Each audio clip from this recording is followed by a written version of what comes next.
Welcome, everyone, to Real Estate 360 Live. I'm your host, Ryan Sloper. For those of you not familiar with the show, my guests and I will cover every angle of real estate under the sun, from interest rates to the economy to what's happening in Washington. Anything that affects our local real estate markets will be covered here. If you got credit issues, you can call me. If you're looking to buy or sell your home or in a distressed situation where you're upside down and you don't really know what your options are, you can reach out and call me. If you're looking to refinance to the lowest rates in U.S. history, I can assist you. Anything that has to do with real estate, I've got the answers to. Make sure you tune in every Monday at WNEW 1580 AM from 2 to 3 p.m. in the afternoon. You can call us at the off-air number. It's 877-245-2030. That's 877-245-2030, or via the web at realestate360live.com. That's realestate360live.com. There's an Ask a Question button on the right-hand side.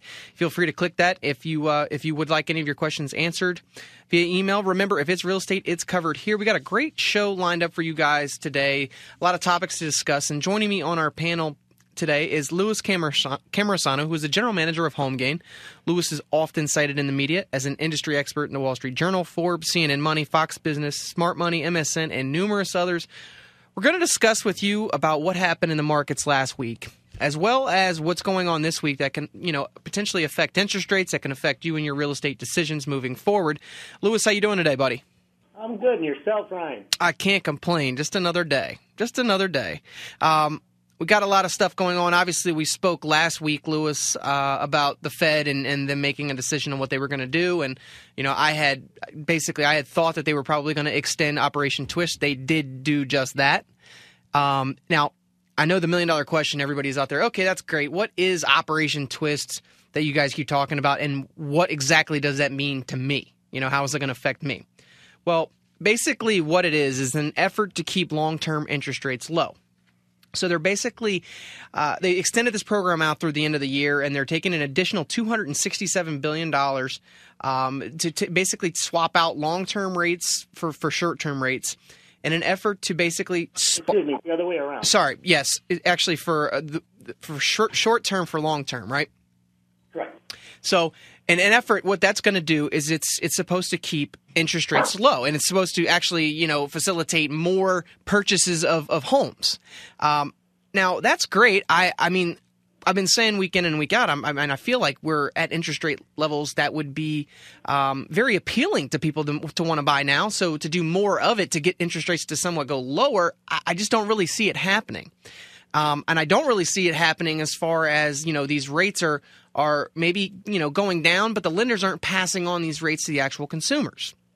So to continue to do this over an extended period of time, I really don't see that there's going to be an added benefit to you, the consumer. Louis, what's your take on it?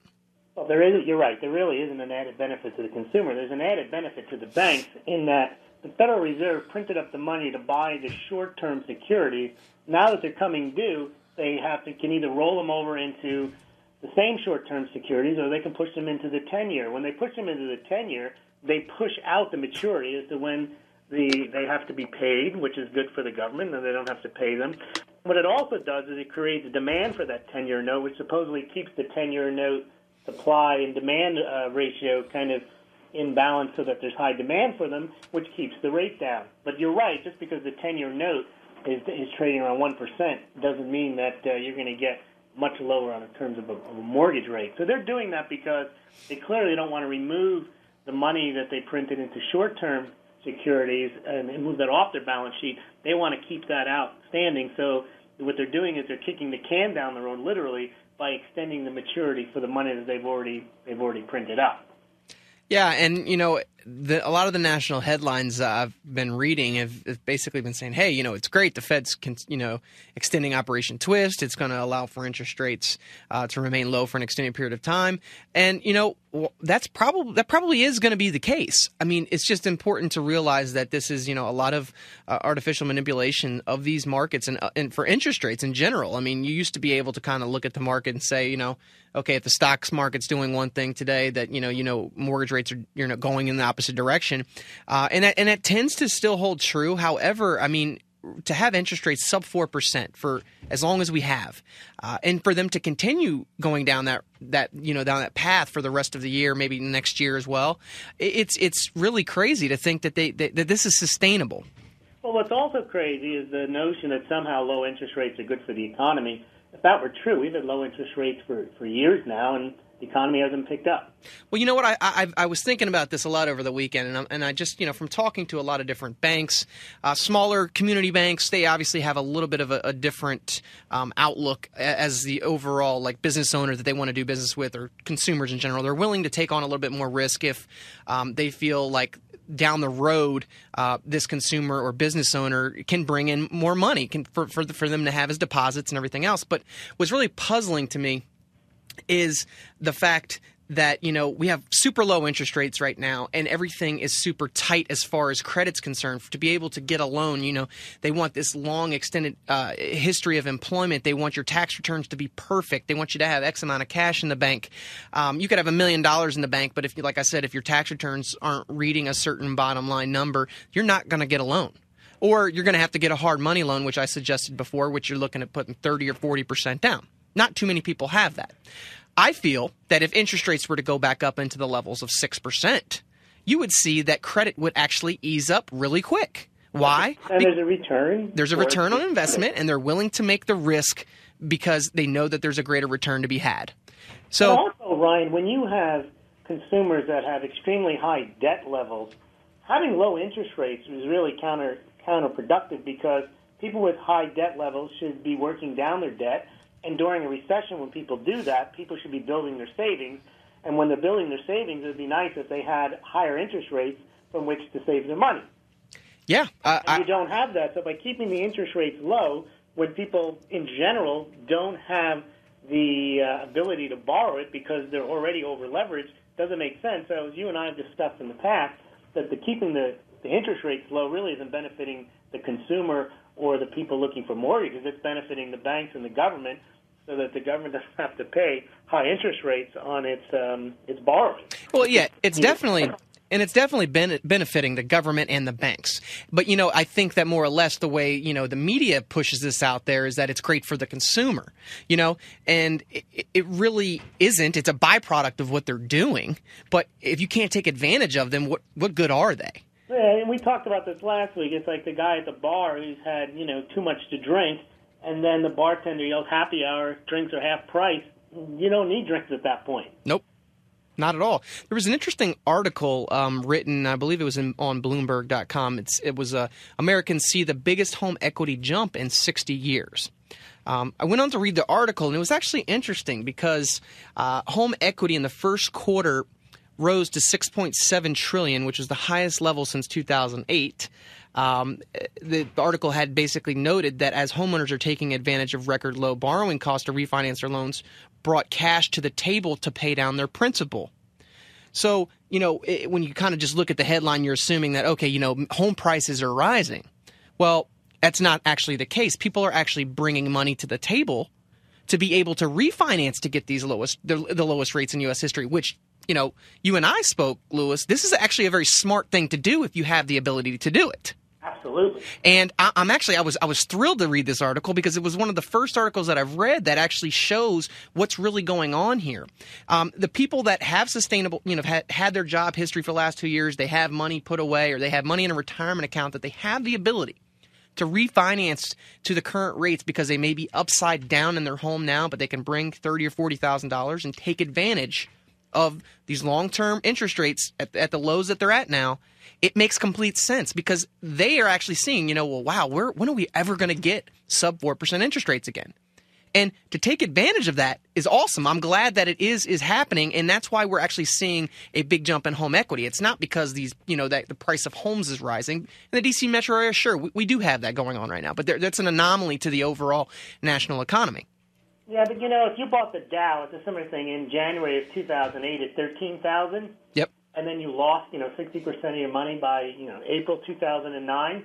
But if you start tracking your portfolio in April 2009, you'd say you've got a big increase to 60%, when really you're just back where you were today at the January 2008 level. Oh, absolutely. And they actually went on to kind of That doesn't mean the stock market is doing better. We're really only back to where we were 4 years ago. Absolutely. And that's the same thing you mentioned, in the housing is the home equity is back to 2008 levels. Absolutely. And they actually measured as a share rather than in dollars. Homeowners' equity was 41% of the U.S. residential property value in the first quarter.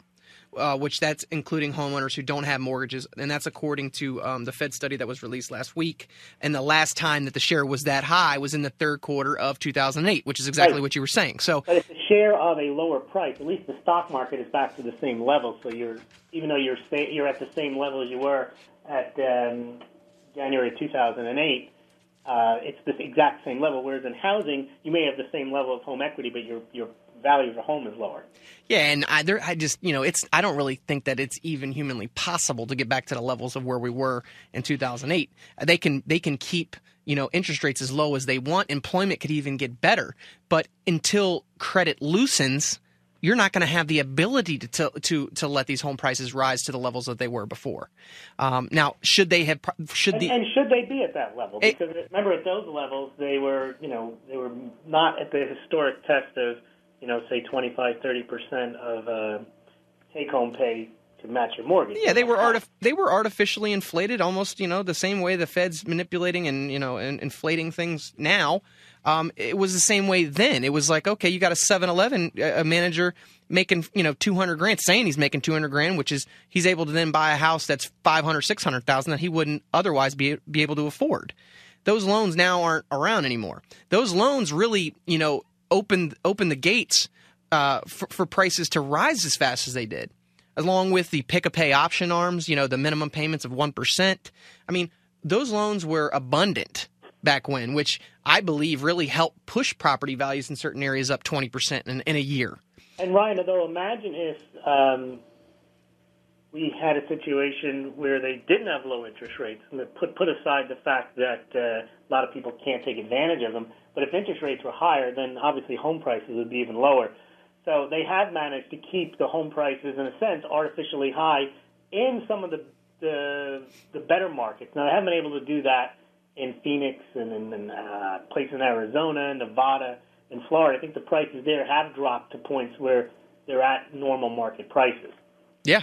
And I think that a lot of these, your New Yorks and, D.C. metro area, and they really play a major part in the high end of the market, which really brings those averages out in the middle somewhere where, a lot of these states are still struggling. I mean, they're losing value, double digits.